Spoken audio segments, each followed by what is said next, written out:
Nous allons maintenant aborder le deuxième persona de designer qui est Pixel Persona. Donc je suis allé chercher ici une illustration vectorielle sur FreePik, ici. Donc ce ne sont que des objets ou des courbes réunis en un groupe. Et ce que je vais faire dans un premier temps, c'est dupliquer ce groupe. Donc je vais faire commande ou CTRL-J, masquer l'original, que je pourrais renommer d'ailleurs original.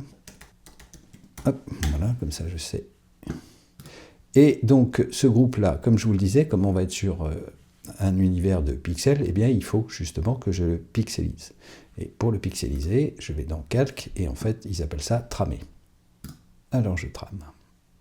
Et maintenant, à la place d'un groupe, je me retrouve avec un calque pixel. Donc pour ceux qui ont fait du Photoshop, forcément, ça va être beaucoup plus simple à comprendre.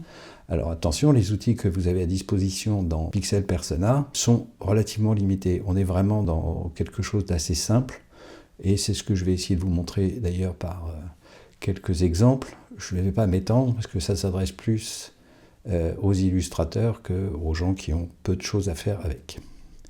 Alors je vais mettre ici, je vais agrandir un petit peu. Donc les effets rapides, bon, ça je peux vous en parler, mais ça c'est si vous voulez faire voilà, des choses de ce genre, qui sont un peu surannées maintenant, enfin dépassées. Donc je vais laisser ça comme ça pour le moment. Vous retrouvez les mêmes choses sur d'autres logiciels. Je ne m'éternise pas. En revanche, ce dont je vais avoir besoin, ce sont les pinceaux.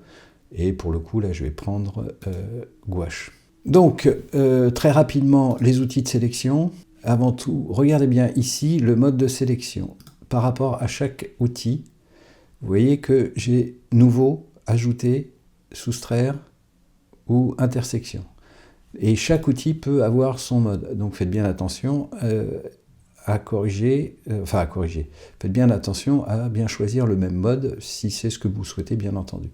Là, si je prends par exemple rectangle, qu'ensuite je prends ellipse, alors que va-t-il se passer? Il supprime l'ancienne et ajoute la nouvelle. Alors si j'appuie sur la touche CTRL pour Mac, alors PC je ne saurais pas vous dire, mais moi si j'appuie sur la touche CTRL de mon clavier, je peux ajouter, et si j'appuie sur la touche Option ou Alt, je peux soustraire. C'est-à-dire qu'en fait, je prends directement le mode de sélection qui m'est proposé ici, mais via un raccourci. Pour désélectionner, commande D, ça c'est comme sur Photoshop. Ensuite, ici, vous avez le lasso. Alors le lasso, ça fonctionne comme sur Photoshop, à main levée. Vous avez ici le mode polygonal. Alors j'ai fait un commande D. Polygonal, ça signifie qu'en fait, il va tirer des segments, enfin des diagonales ou des droites, comme ceci, commande D, et vous avez le magnétisme. Voilà, je me mets ici le long, enfin à la frontière des deux surfaces, et vous voyez que lui va aller trouver la zone à sélectionner. Bon, je vais essayer d'aller un peu plus vite. Voilà, là je me suis un peu mélangé les pinceaux, mais voilà, il a récupéré ma zone ici. Vous avez le pinceau sélection. Si je clique dessus, alors est-ce que je vais vraiment avoir une zone ici? Bon. Comme je n'ai que des aplats, ça va relativement vite. Voilà, et pas besoin de faire grand-chose. Alors lui, en revanche, le mode c'est ajouter ou soustraire. C'est soit l'un, soit l'autre. Et pareil, soit CTRL, soit ALT. Voilà, ALT, je peux supprimer. Je vais faire un commande D. Vous avez la fameuse baguette magique. Alors elle c'est pareil. Il faut appuyer sur CTRL. Alors, encore une fois, sur Mac, sur PC, je ne saurais pas dire.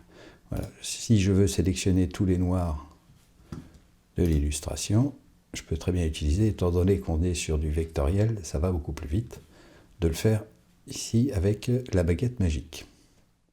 Une autre manière de sélectionner, beaucoup plus rapide, et c'est si je veux sélectionner l'ensemble de mon personnage, je peux me mettre dans la fenêtre calque sur la vignette de mon illustration, appuyer sur CTRL et commande sur Mac et cliquer une fois.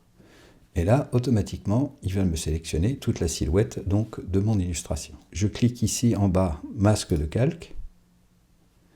Voilà, et là maintenant, si je déploie, ici j'ai le masque, ici j'ai mon illustration. Je peux donc faire un commande D, et je vais vous montrer par exemple en prenant le pinceau ici, je vais prendre une couleur blanche par exemple, je vais prendre gouache fine détaillée. Ici je vais prendre une largeur assez grande, l'opacité je vais mettre à 25, admettons.